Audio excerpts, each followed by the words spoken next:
और देखिए, जब आईपीएल का मेगा ऑक्शन दुबई में हुआ तो एक सवाल उठकर सामने खड़ा हो गया कि आखिर बांग्लादेश के खिलाड़ियों को आईपीएल के टीम में जगह क्यों नहीं मिली। ठीक पाकिस्तान के खिलाड़ियों की तरह इस बार बांग्लादेश के खिलाड़ियों के साथ भी हुआ।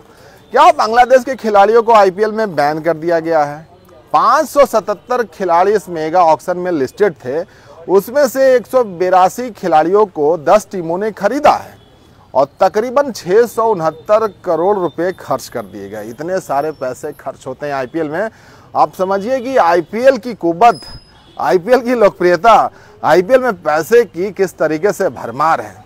अब तो कलेजे पर सांप लौट रहा होगा बांग्लादेश के खिलाड़ियों को, ठीक पाकिस्तानी खिलाड़ियों की तरह। तो सवाल यहाँ पर यह उठ गया था कि आखिर बांग्लादेश के खिलाड़ियों को आईपीएल के ऑक्शन में क्यों नहीं खरीदा गया। क्या वो मुद्दा बांग्लादेश में हुए हिंसा की वजह से है, जहां पर यह कहा गया था हिंदूज लाइफ मैटर्स?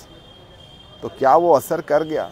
क्या कोई संकेत मिले थे कि बांग्लादेश के खिलाड़ियों को नहीं खरीदना है इस आईपीएल के ऑक्शन में, या फिर बांग्लादेश के खिलाड़ियों में कोई टैलेंट ही नहीं बचा, वो उस लेवल के ही नहीं रहे कि आईपीएल की टीम उसे खरीद सके। यहाँ तक भी बातें हैं कि 12 खिलाड़ी इस आईपीएल के बिडिंग में आए थे, उनका नाम भेजा गया था, उसमें 10 को पहले ही हटा दिया गया था और 2 खिलाड़ी बचे थे जो कि इस मेगा ऑक्शन में थे, जिसके लिए बिडिंग करनी थी, लेकिन किसी भी टीम ने इंटरेस्ट नहीं दिखाया। तो सवाल ये है कि जब मुस्तफिजुर रहमान चेन्नई के लिए खेल रहे थे, साकिबुल हसन जो बड़े प्लेयर हैं, ऑलराउंडर है, वो आईपीएल में खेल रहे थे, क्या उनकी जगह खत्म हो गई? अब ये भी कहा जा रहा है कि भाई उनकी उम्र ढलान पर है, कैरियर उनका खत्म होने वाला है और आईपीएल में आपको पता है कि बिल्कुल एकदम हाईली टैलेंटेड प्लेयर को जगह मिलता है, इमर्जिंग प्लेयर को जगह मिलता है। तो ऐसे में साकिब की जगह और मुस्तफिजुर की जगह बिल्कुल खत्म हो गई थी। तो क्या बांग्लादेश के कोई और खिलाड़ी नहीं थे खेलने लायक? क्या तस्कीन अहमद, सांतो जैसे खिलाड़ी को जगह नहीं मिल सकती थी? क्या वजह हो सकती है? ये तो प्रतिक्रिया आपको देनी है। हालांकि इसको लेकर बहुत बातें नहीं हो रही है, जिसको लेकर हमने कहा बांग्लादेश में जो बातें हुई, जो घटनाएं घटी, आप देखेंगे तो बड़े बड़े प्लेयर इस आईपीएल ऑक्शन में चूक गए जिनको खरीदार नहीं मिला।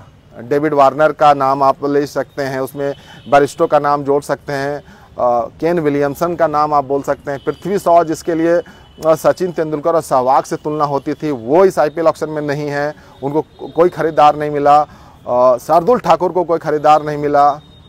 तो ऐसे बड़े बड़े नाम हैं जो कि आईपीएल ऑक्शन में रह गए, उनको कोई खरीदने वाला नहीं था। 7 और 4 की रेशियो होती है जब मैचेस होते हैं, जब आईपीएल की टीम मैदान में उतरती है। 7 इंडियन प्लेयर होते हैं और 4 इंटरनेशनल खिलाड़ी होते हैं। तो 4 जो इम्पोर्टेंट इंटरनेशनल खिलाड़ी होते हैं, उसमें बांग्लादेश के खिलाड़ी अब किसी भी आईपीएल टीम में आपको नज़र नहीं आने वाले हैं।